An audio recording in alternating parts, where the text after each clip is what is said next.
तो जैसा कि आप लोग जानते हैं कि जो टॉपिक चल रहा है वो चल रहा है maintenance of public order and transparency, और इसी का पार्ट 1 जो था, जो हम पहले भी बता चुके थे आप लोगों को कि वो था जो सिविल बल के द्वारा जमाव को तिथिकृत करना, सशस्त्र बल के द्वारा जमाव को तिथिकृत करना, धारा 129, 130, 131 और 132, यहाँ तक जो था पार्ट 1 में था वो हो गया था।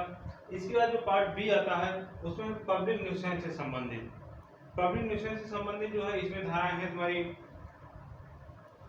133 से लेकर के 143 तक, यहाँ तक का है जिसको आज हम देखेंगे।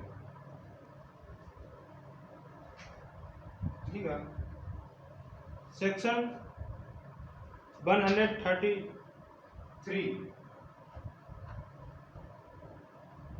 ये जो चैप्टर है वो है आपका 133 टू 143 तक, और इसमें जो 133 है वो कहती है न्यूसेंस हटाने के लिए सशर्त आदेश। सेक्शन 133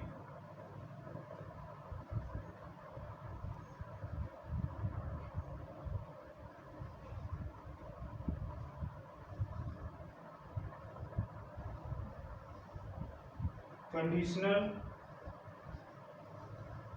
ऑर्डर और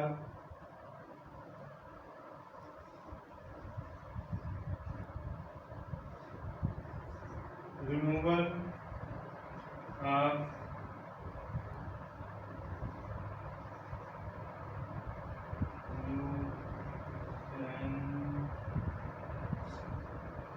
conditional order for removal of nuisance, nuisance को हटाने के लिए सशर्त आदेश की बात की गई है धारा 133 में।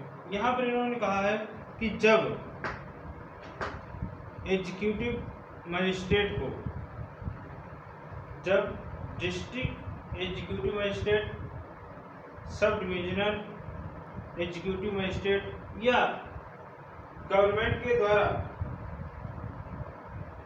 जो स्टेट गवर्नमेंट है उसके द्वारा स्पेशली कोई एग्जीक्यूटिव मजिस्ट्रेट जो है वो अपॉइंट किया गया है इस काम के लिए, तो इन 3 मजिस्ट्रेटों को ये पावर है। किनको किनको पावर है? डिस्ट्रिक्ट मजिस्ट्रेट को, सब डिवीजन मजिस्ट्रेट को, और स्पेशल रूप से अपॉइंटमेंट स्टेट गवर्नमेंट के द्वारा एग्जीक्यूटिव मजिस्ट्रेट, इनको इन 3 मजिस्ट्रेटों को ये पावर है कि वो व्यक्ति अगर जनता के किसी व्यक्ति के द्वारा, ये एग्जीक्यूटिव मजिस्ट्रेट हैं, इनको लगता है कि किसी व्यक्ति के द्वारा क्या किया जा रहा है, कुछ ऐसे कार्य किए जा रहे हैं जो जनता के स्वास्थ्य के प्रति हानिकारक हैं, और वो कार्य जो हैं पब्लिक प्लेस पर किए जा रहे हैं, या कोई अन्य ऐसे कार्य हैं जो हानिकारक हैं। तो वो कौन कौन से कार्य हैं देखिएगा।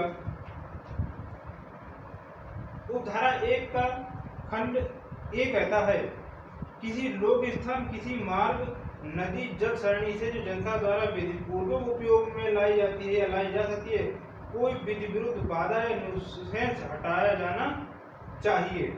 इन्होंने कहा है, खंड 1 कहता है कि एग्जीक्यूटिव मजिस्ट्रेट को जब ये लगता है कि जनता के उपयोग के लिए कोई लोक स्थान है, कोई पब्लिक प्लेस है, कोई रिवर है या चैनल है, जल सारणी, चैनल मतलब जल सारणी है, तो इनमें किसी व्यक्ति ने अनलॉफुल बाधा क्रिएट की है, कोई बाधा क्रिएट करती है, तो ऐसी अवस्था में उनको, और वो जो लोक स्थान है या फिर कोई ऐसा स्थान है जो जनता द्वारा उपयोग में लाया जाता है या लाया जा सकता है, पहला कोई पब्लिक स्थान है या फिर वो लाया जा सकता है जनता द्वारा प्रयोग में, तो ऐसी अवस्था में मजिस्ट्रेट क्या करेगा कि उस स्थान से उस चीज, उस बाधा को हटाने के लिए एक सशर्त आदेश जारी करेगा। इसका खंड बी किसी व्यापार उपजीविका को चलाना या किसी माल या पण्य वस्तु को रखना समाज के स्वास्थ्य या शारीरिक सुख के लिए हानिकारक है और परिणामतः ऐसा व्यापार या उपजीविका प्रतिष्ठित या विनियमित की जानी चाहिए, या ऐसा माल या पण्य वस्तु हटा दी जानी चाहिए, या उसको रखना विनियमित किया जाना चाहिए। फिर उन्होंने खंड बी जो है इसका कहता है कि मजिस्ट्रेट को ऐसा लगता है, एग्जीक्यूटिव मजिस्ट्रेट को ऐसा लगता है कि कोई ट्रेड है या कोई वृत्ति है, कोई व्यापार है, कोई उपजीविका है, या कोई माल है, प्रॉपर्टी है कोई, या कोई भी अन्य ऐसी चीज है जो जनता के स्वास्थ्य के लिए हानिकारक है, तो उस हानिकारक चीज को वहां से क्या किया जाना चाहिए, रेगुलेट किया जाना चाहिए। या तो प्रोहिबिटेड कर दिया जाए, उसको प्रतिषिद्ध कर दिया जाए, या फिर उसको रेगुलेट किया जाना चाहिए। तो इसके लिए मजिस्ट्रेट क्या करेगा कि एक सशर्त आदेश जारी करेगा। अगला खंड सी है, किसी भवन का निर्माण या किसी पदार्थ का व्यय जिसे संभाव्य है कि अग्निकांड या विस्फोट हो जाए, रोक दिया जाए, बंद कर दिया जाना चाहिए। फिर एग्जीक्यूटिव मजिस्ट्रेट को लगता है अलग कि कोई भवन का निर्माण किया जा रहा है या किसी पदार्थ के संबंध में कार्य किया जा रहा है। पहला लग रहा है कि किसी भवन का निर्माण किया जा रहा है, एक बिल्डिंग का निर्माण किया जा रहा है, या कोई सब्सटेंस है वो डिस्पोजल किया जा रहा है, तो उसके द्वारा ऐसा कार्य करने से मजिस्ट्रेट को ऐसा लगता है कि या तो विस्फोट हो जाएगा जो जनता के लिए हानिकारक होगा, या बहुत बड़ा कोई अग्निकांड हो जाएगा। जैसे आप लोग देखते होंगे कि किसी मोहल्ले के अंदर जो गोला बारूद बनाने की फैक्ट्रियां होती हैं, जो पटाखे बनाने की फैक्ट्रियां होती हैं, और उनमें कभी कभी अचानक से विस्फोट हो जाता है तो बहुत बड़ी संख्या में व्यक्तियों का नुकसान होता है। तो इस प्रकार का कोई कार्य किया जा रहा है तो उसको भी ये क्या कर सकता है, सशर्त आदेश जारी करके आगे की कार्रवाई कर सकता है। फिर अगला है खंड डी, कोई भवन, तंबू, संरचना या कोई वृक्ष ऐसी दिशा में है कि संभाव्य है कि वह गिर जाए और पड़ोस में रहने या कारोबार करने वाले। अब देखिएगा, इन्होंने अगला खंड डी है जो वो कहता है कि कोई भवन है, निर्माण है, तंबू है या कोई वृक्ष है और वो इस अवस्था में है कि उसके गिर जाने की संभावना है। आप लोगों ने कभी भी देखा होगा कि शहर में या मेन रोड पर कोई पेड़ होता है, वो इस हालत में होता है कि अगर थोड़ी सी भी हवा चले तो गिर जाएगा और किसी के ऊपर गिरेगा तो उसकी मृत्यु हो जाएगी या संपत्ति का नुकसान हो जाए। या कोई खंडहर, कोई भवन होता है, खंडहर कोई भवन होता है, वो इस हालत में होता है कि वो गिर जाएगा अचानक से तो जनधन की हानि हो जाएगी। ये आपको लगता है कि जो बिजली के खंभे होते हैं वो काफ़ी झुके हुए होते हैं और ऐसा लगता है कि वो गिर जाएगा तो बहुत बड़ा नुकसान हो जाएगा। तो इस प्रकार की कोई भी चीज़ है उसके लिए सशर्त आदेश जारी किया जा सकता है कि आप इसको या तो हटा दीजिए, जिसके स्वामित्व में, कब्जे में वो चीज़ होगी उससे कहा जाएगा कि आप इसको हटा दीजिए, और या फिर उसमें कोई सपोर्ट लगाइए, अवलंब लगाइए, उसमें कोई सपोर्ट लगाइए। अगला खंड कहता है इसका, ऐसे किसी मार्ग या लोक स्थान के पार्श्व किसी तालाब, कुएं या उस खाद को इस प्रकार से बाढ़ लगा दी जानी चाहिए कि जनता को होने वाले खतरे का निवारण हो सके। फिर आपने देखा होगा कि अगला खंड इसका कहता है कि किसी मार्ग या लोक स्थान से जुड़ा हुआ कोई कुआं है या तालाब है जिसके चारों तरफ फेंसिंग नहीं की गई है, बाढ़ नहीं लगाई गई है, जिससे कि व्यक्ति को नुकसान ना हो, तो ऐसा कोई लोक मार्ग या लोक स्थान के आसपास कोई कुआं है या तालाब है तो उसमें अचानक गिरकर के छोटा बच्चा या कोई भी व्यक्ति अचानक से गिर सकता है, उसको चोट लग सकती है, जनधन की हानि हो सकती है। तो ऐसी अवस्था में उसमें बाढ़ लगाने के लिए, फेंसिंग करने के लिए भी वो सशर्त आदेश जारी कर सकता है। फिर अगला है, अगला खंड कहता है किसी भयानक जीव जंतु को नष्ट, परिरुद्ध या उसका अन्यथा वध किया जाना चाहिए। अगर मजिस्ट्रेट को ऐसा लगता है कि कोई भयानक जीव जंतु है, डेंजरस एनिमल है, जिसको या तो नष्ट कर दिया जाना चाहिए या फिर डिटेंशन में किया जाना चाहिए। तो अब देखिएगा, यहाँ पर अभी आप लोग देखते होंगे कि इसमें लॉकडाउन चल रहा है तो रोडों पर जंगली जानवर आ जाते हैं। कभी कभी आपने देखा होगा कि जंगली जानवर जो होते हैं आदमखोर हो जाते हैं, तो फिर क्या कहता है प्रशासन, जो करता है कि उनको मार दिया जाए। तो इस प्रकार का कोई भी जीव जंतु है जो जनता के लिए हानिकारक हो गया है, तो फिर जो एग्जीक्यूटिव मजिस्ट्रेट हैं, जो एग्जीक्यूटिव मजिस्ट्रेट हमने अभी बताए थे, वो क्या करेंगे, नष्ट करने का आदेश जारी करेंगे या फिर उसको परिरुद्ध करने का, डिटेंशन में करने का आदेश जारी कर सकते हैं। अब देखिएगा, तब ऐसा मजिस्ट्रेट ऐसी बाधा न्यूसेंस पैदा करने वाले या ऐसा व्यापार उपजीविका चलाने वाले या किसी ऐसे माल या पण्य वस्तु को रखने वाले या ऐसे भवन तंबू संरचना पदार्थ या तालाब या कुएं उत्पाद का स्वामित्व या कब्जा नियंत्रण रखने वाले ऐसे जीव जंतु या वृक्ष का स्वामित्व कब्जा रखने वाले व्यक्ति से यह अपेक्षा करते हुए सशर्त आदेश दे सकता है कि उतने समय के अंदर जितना उस आदेश में नियत किया जाए। अब इन्होंने कहा आगे कहा है कि जो व्यक्ति कोई व्यापार उपजीविका या लोक मार्ग पर नदी में कोई बाधा डालता है या कोई जीव जंतु पालता है या कोई भवन निर्माण करता है जो गिरने की हालत में है, इन व्यक्तियों से कोई सशर्त आदेश जारी करके कह सकता है कि हमारे द्वारा आदेश में जितना समय बताया गया है, आप उतने समय के अंदर इस बाधा को आप वहां से हटाइए। हमारे द्वारा बताए हुए एक निश्चित समय के अंदर आप उस बाधा को वहां से आप हटाइए। क्या क्या है, ऐसी बाधा या नुकसान को हटा दे। अगला है, ऐसा व्यापार उपजीविका चलाना छोड़ दे या उसे ऐसी रीति से बंद कर दे या विनियमित करे जैसी निर्दिष्ट की जाए, अथवा ऐसे माल या पण्य वस्तु को हटाए उसको रखना उस रीति से विनियमित करे जैसा निर्दिष्ट किया जाए। इन्होंने कहा है कि अगर कोई व्यक्ति कोई व्यापार वगैरह चलाता है जो जनता के लिए हानिकारक है, कोई व्यक्ति व्यापार वगैरह चलाता है जो जनता के लिए हानिकारक है, तो फिर वो उसको रेगुलेट कर सकते हैं या फिर उसको बंद करने का आदेश जारी कर सकते हैं कि आप इतने समय के अंदर या तो इसको रेगुलेट कर लीजिए, मैनेज कर लीजिए, या फिर आप मेरे द्वारा बताए हुए आदेश में समय है उस समय के अंदर इसको चलाना छोड़ दीजिए या बंद कर दीजिए। फिर उन्होंने कहा है कि ऐसा भवन का निर्माण रोके, बंद करे या ऐसे पदार्थ के बैन में परिवर्तन करे। जो कोई भवन निर्माण किया जा रहा है, कोई बिल्डिंग बनाई जा रही है और वो इस हालत में है कि वो गिर जाएगी, तो उसको वो रोकने का आदेश जारी कर सकता है, या कोई सब्सटेंस है, पदार्थ है, उसको विनियमित करने का आदेश जारी कर सकता है। फिर है कि ऐसे तालाब या कुएं उत्थान में बाढ़ लगाए। कोई तालाब था जो डेंजरस हालत में है, खतरनाक हालत में है, तो उसमें कोई बाढ़ लगाने का, फेंसिंग करने का भी आदेश जारी कर सकता है। कोई भयानक जीव जंतु है तो उसको नष्ट करने का आदेश जारी कर सकता है और परिलुप्त करने का आदेश जारी कर सकता है।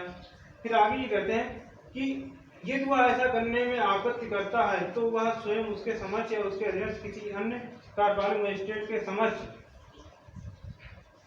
अब देखिएगा, जिस व्यक्ति से कहा गया है, जो व्यक्ति इस प्रकार का उपयुक्त कोई कार्य कर रहा था, उससे कहा जाएगा कि इस कार्य को करना आप बंद कर दीजिए, या कोई खतरनाक जीव जंतु है तो उसको परिरुद्ध करिए, डिटेंशन में करिए।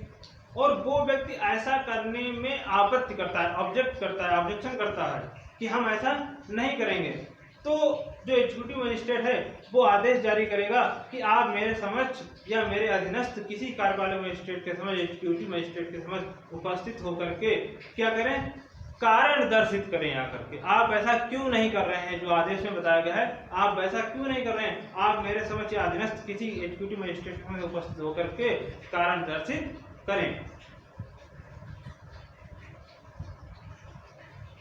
इसकी धारा 2 कहती है कि जहां धारा 2 ये कहती है कि जब एग्जीक्यूटिव मजिस्ट्रेट उपरोक्त धारा 1 में बताई हुई कार्रवाई करता है तो ऐसी मजिस्ट्रेट के खिलाफ उसकी उस कार्रवाई को, धारा 1 के दिन कार्रवाई की गई, उस कार्रवाई को किसी भी सिविल न्यायालय में प्रश्नगत नहीं किया जाएगा। ये बात कही गई है उपधारा 2 में।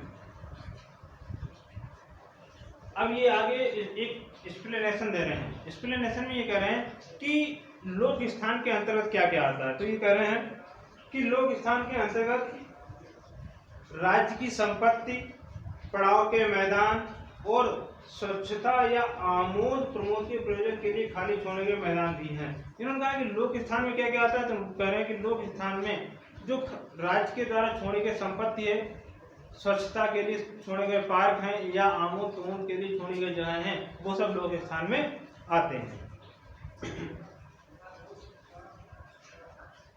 अब सेक्शन है 134।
Service or notification of order, आदेश की तामील या अधिसूचना।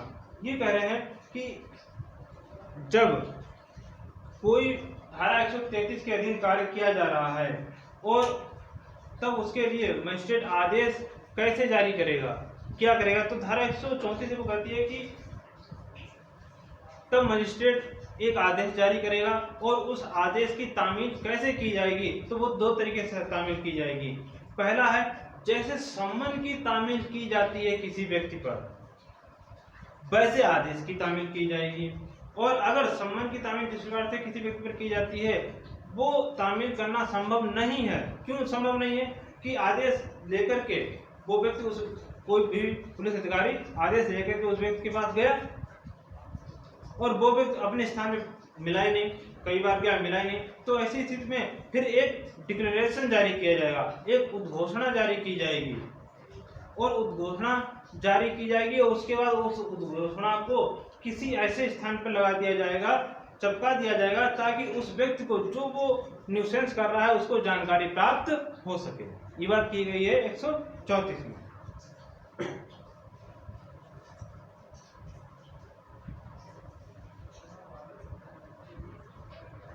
अब है सेक्शन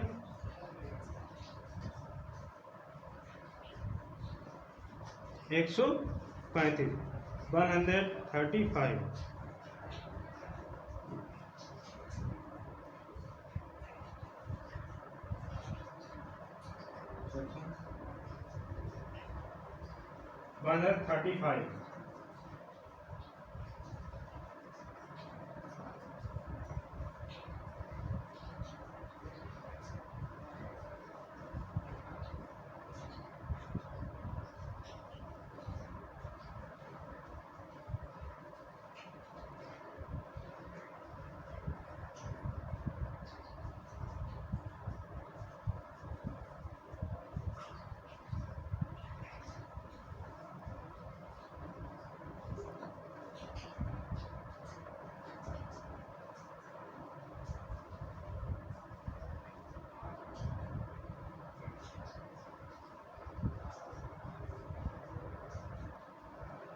धारा 135 कहती है कि person to whom order is addressed to obey or show cause, जिस व्यक्ति को आदेश संबोधित है वह उसका पालन करेगा या कारण दर्शित करेगा। ये बात कहती है धारा 135। तो धारा 135 कहती है वह व्यक्ति जिसके विरुद्ध ऐसा आदेश दिया गया है उस आदेश द्वारा निर्दिष्ट कार्य उस समय के अंदर और उस रीति से करेगा जो आदेश में निर्दिष्ट किया जाए। धारा 135 खंड 1 कहता है कि आदेश जो जारी किया जाएगा वो किसी न किसी काम को करने के लिए जारी किया जाएगा, कि आप फला निर्माण को करना बंद करते हैं या फला इसको आप समय रहते हटा दें। तो ये कह रहे हैं कि जब मजिस्ट्रेट ने एग्जीक्यूटिव मजिस्ट्रेट ने आदेश जारी किया है तो वो उस आदेश में उस मैनर को भी बताएगा, उस तरीके को भी बताएगा जिस तरीके से किसी न्यूसेंस को हटाना है। अगला खंड कहता है कि उस आदेश के अनुसार हाजिर होगा और उसके विरुद्ध कारण दर्शित करेगा। अगर वो आदेश का पालन नहीं करता है, आदेश में बताया गया था आप इतने समय के अंदर इस रीति से फला न्यूसेंस को आप हटा दीजिए, और वो ऐसा नहीं करता है, तो फिर उस व्यक्ति को समय रहते हुए मजिस्ट्रेट के समक्ष हाजिर होकर के कारण दर्शित करना पड़ेगा। उस आदेश के अनुसार हाजिर होगा और उसके विरुद्ध कारण दर्शित करेगा। फिर है धारा 136।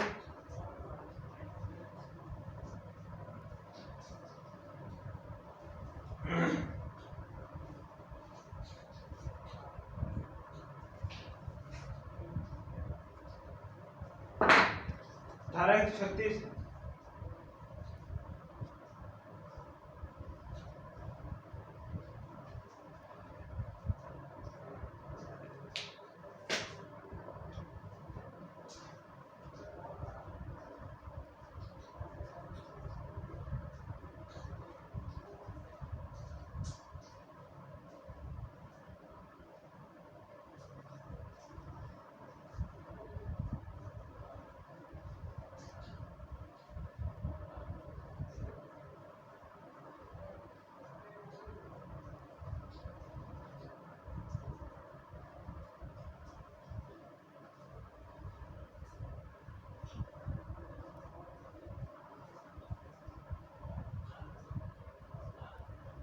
consequences of his failing to do so, उसके ऐसा करने में असफल रहने का परिणाम। धारा 136 कहती है कि जहां उसे कारण दर्शित करने के लिए या उस न्यूसेंस को हटाने के लिए आदेश जारी किया गया है और वो ऐसा नहीं करता है, तब स्थिति क्या होगी। तो इन्होंने कहा है कि जहां उसे ऐसा करने के लिए कहा जाएगा और वो व्यक्ति ऐसा कार्य नहीं करता है, तो वो आईपीसी की धारा 188 का दोषी होगा। तब वो दोषी होगा आईपीसी धारा 188। धारा 188 कहती है लोक सेवक का आदेश न मानकर अवज्ञा करना, लोक सेवक का आदेश न मानना, तो इसके लिए वो दंडित होगा। इसमें 1 महीने 100 रुपए का जुर्माना और 6 महीने 1000 रुपए का जुर्माना की व्यवस्था की गई। अब अगला सेक्शन है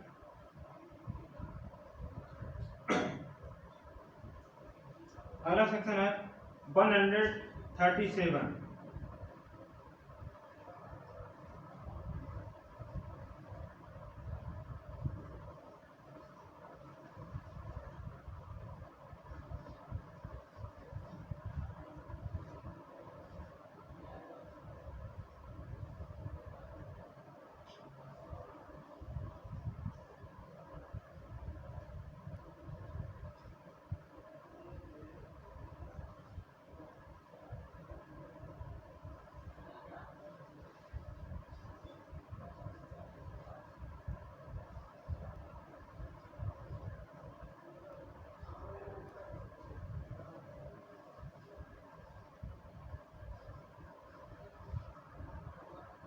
जहां लोक अधिकार के अस्तित्व से इनकार किया जाता है वहां प्रक्रिया। Procedure where existence of public right is denied. जहां लोक अधिकार के अस्तित्व से इनकार किया जाता है वहां प्रक्रिया। तो धारा 137 कहती है कि वो व्यक्ति जो धारा 133, 34, 35 के अधीन कार्य नहीं करता है, तो फिर क्या होगा, धारा 136 के अधीन उस पर कार्रवाई की जाएगी। और जहां वह व्यक्ति मजिस्ट्रेट के समक्ष हाजिर होता है, जहां न्यूसेंस करने वाला व्यक्ति जो है एग्जीक्यूटिव मजिस्ट्रेट के समक्ष हाजिर होता है, तो एग्जीक्यूटिव मजिस्ट्रेट जो है उससे क्वेश्चन करेगा कि आप बताइए कि आप जो कार्य कर रहे हो उस कार्य को करने के लिए क्या आपका कोई अधिकार है, क्या आपको ऐसा करने का कोई अधिकार प्राप्त है, और अगर अधिकार प्राप्त है तो उस संबंध में आप एविडेंस दीजिए। और वो इस संबंध में कोई एविडेंस देता है, वो जो है व्यक्ति इस संबंध में कोई एविडेंस देता है, तो ऐसी अवस्था में वो एग्जीक्यूटिव मजिस्ट्रेट उस एविडेंस की जांच कराएगा। देखिएगा अब आगे इसमें उदाहरण ये कहती है, जहां किसी मार्ग, नदी, जल सरणी या स्थान के उपयोग में जनता को होने वाली बाधा, न्यूसेंस या खतरे का निवारण करने के प्रयोजन के लिए कोई आदेश धारा 133 के अधीन किया जाता है, वह मजिस्ट्रेट उस व्यक्ति के जिसके विरुद्ध वह आदेश किया गया है अपने समक्ष हाजिर होने पर उससे प्रश्न करेगा कि क्या वह उस मार्ग, नदी, जल सरणी, स्थान के बारे में किसी लोक अधिकार के अस्तित्व से इनकार करता है। यदि वह ऐसा करता है तो मजिस्ट्रेट धारा 138 के अधीन कार्रवाई करके पहले उसकी बात की जांच करेगा। इन्होंने कहा है कि उदाहरण कहती है कि जहां कोई जल सरणी है, लोक स्थान है, यहाँ पर कोई न्यूसेंस कर रहा था, तो मजिस्ट्रेट उससे पूछेगा कि आप जिस स्थान पर लोग न्यूसेंस कर रहे थे वो स्थान कोई पब्लिक स्थान तो नहीं है, और वो व्यक्ति अगर डिनाई कर देता है कि वो पब्लिक स्थान नहीं है, तो फिर मजिस्ट्रेट जांच कराएगा कि इसकी बात सही है या ये सही है कि वो एक पब्लिक स्थान है, तो इसकी वो इंक्वायरी कराएगा। उदाहरण 2 कहती है, यदि ऐसी जांच में मजिस्ट्रेट इस निष्कर्ष पर पहुंचता है कि ऐसे इनकार के समर्थन में कोई विश्वसनीय साक्ष्य है, तो वह कार्रवाई को तब तक के लिए रोक देगा जब तक ऐसे अधिकार के अस्तित्व का मामला सचिव न्यायालय द्वारा निश्चित नहीं कर दिया जाता है, और यदि वह इस में पहुंचता है कि ऐसा कोई साक्ष्य नहीं है तो धारा 138 के अनुसार कार्रवाई करेगा। उदाहरण 2 कहती है कि जहां वह व्यक्ति जो ये कहता है कि वो कोई पब्लिक स्थान नहीं है बल्कि मेरा अपना प्राइवेट स्थान है, तो इस संबंध में जो साक्ष्य आएगा उस साक्ष्य के आधार पर सक्षम न्यायालय में एक कार्रवाई की जाएगी, और सक्षम न्यायालय से जो कार्रवाई की गई है उसका जब तक रिजल्ट नहीं आएगा तब तक के लिए अपने द्वारा की हुई कार्रवाई को रोक देगा।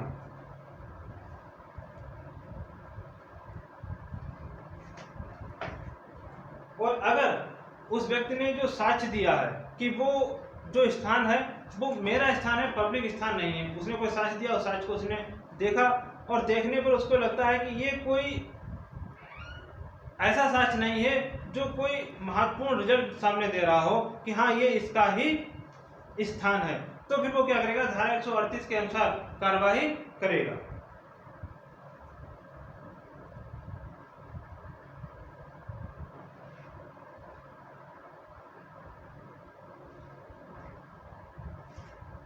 अगला सेक्शन है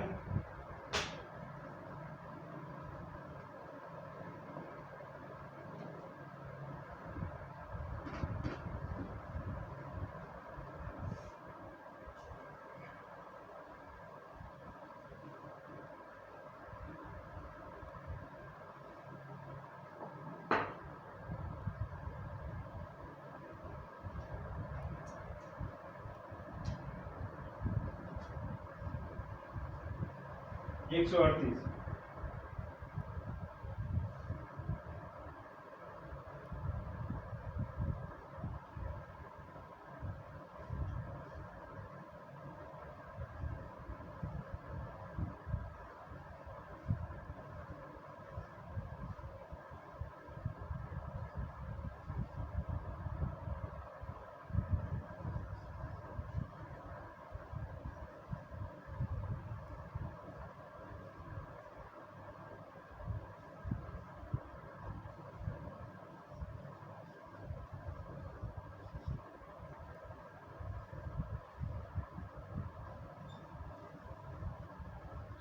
जहां वह कारण दर्शित करने के लिए हाजिर है वहां प्रक्रिया, procedure where he appear to show कार्य।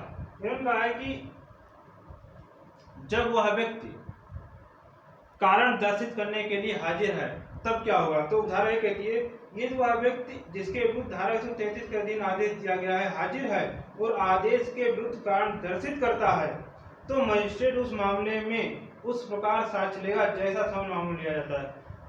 जिस व्यक्ति के खिलाफ आदेश जारी किया गया था वो व्यक्ति अगर मजिस्ट्रेट के समक्ष हाजिर होता है और हाजिर होकर के कारण दर्शित करता है तो मजिस्ट्रेट जो है वो साक्ष्य लेगा, और साक्ष्य लेगा तो किस प्रक्रिया को फॉलो करेगा, तो कहते हैं कि साक्ष्य लेते समय वो सम्मन प्रक्रिया को फॉलो करेगा। सम्मन मामलों के विचारण के लिए जो प्रक्रिया न्यायालय द्वारा प्रयोग की जाती है उसी सम्मन प्रक्रिया का वो फॉलो करेगा। उदाहरण 2 कहती है, यदि मजिस्ट्रेट का यह समाधान हो जाता है कि आदेश या तो जैसा मूलतः किया गया था उस रूप में। अब देखिए अवधारा तो ये कहती है कि मजिस्ट्रेट जो है आदेश को अंतिम कर सकेगा। कैसे करेगा? तो या तो जो मूल आदेश जारी किया था उसी को अंतिम कर देगा, या उसमें कोई परिवर्तन करके उसे अंतिम आदेश घोषित करना है तो परिवर्तन करके उसे अंतिम आदेश जारी घोषित कर सकेगा। उदाहरण 3 कहती है यदि मजिस्ट्रेट का ऐसा समाधान नहीं होता है तो उस मामले में आगे कोई कार्रवाई नहीं की जाएगी। अब ये जो है नेगेटिव फॉर्म है, ये कहती है कि अगर मजिस्ट्रेट का ये समाधान नहीं होता है कि कोई न्यूसेंस नहीं किया गया था तो फिर वो क्या करेगा? कोई कार्रवाई नहीं करेगा। मजिस्ट्रेट को ऐसा लगता है कि न्यूसेंस किया ही नहीं गया था तो फिर क्या करेगा? वो कोई कार्रवाई नहीं करेगा।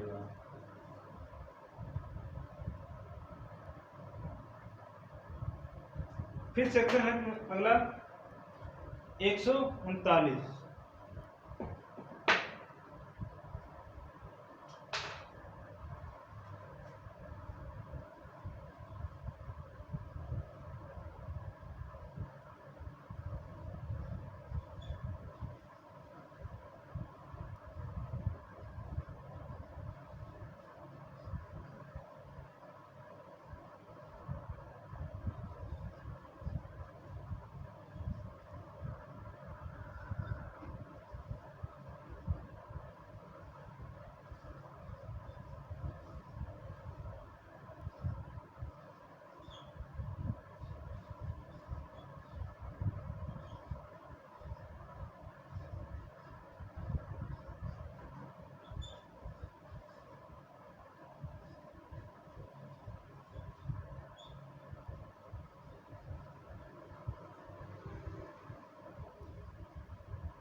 देखिएगा धारा 138 जो है वो कहती है कि power of magistrate to direct local investigation and examination of an expert, स्थानीय अन्वेषण और विशेषज्ञ की परीक्षा करने की मजिस्ट्रेट की शक्ति। तो इन्होंने कहा है कि जहां धारा 137-38 के अधीन जांच के प्रयोजनों के लिए मजिस्ट्रेट धारा 138 के अधीन किसी जांच के प्रयोजनों के लिए किसी व्यक्ति से लोकल इन्वेस्टिगेशन करने के लिए वो कह सकता है, और उसको ऐसा लगता है कि किसी विशेषज्ञ की परीक्षा की जानी चाहिए तो विशेषज्ञ को अपने समक्ष हाजिर होने के लिए वो सम्मन जारी कर सकता है।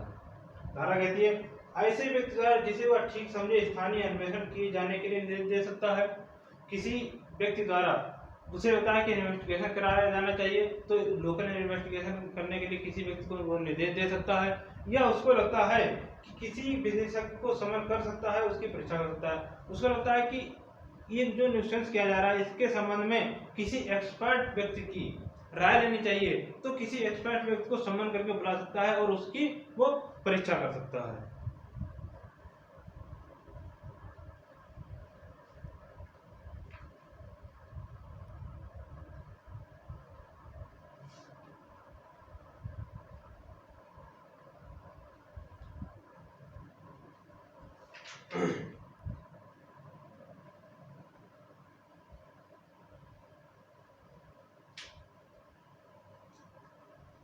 इसको यहीं तक रखते हैं। इसके बाद जो तुम देखनी है आप लोग स्वयं ही पढ़ लीजिएगा। धारा 141 इस संबंध में पढ़ लीजिएगा और धारा 142 पढ़ लीजिएगा। और अगर इनमें कहीं किसी प्रकार को ऐसा लगे कि समझ में नहीं आ रहा है तो कमेंट में या फोन करके आप मुझसे पूछ लीजिएगा कि धारा 141 धारा 142 बता दें। सही है, तो आप लोग इसको देख लीजिएगा और अगर नहीं समझ आ रहा है तो आप मुझे दोबारा पूछ लीजिएगा। चलिए।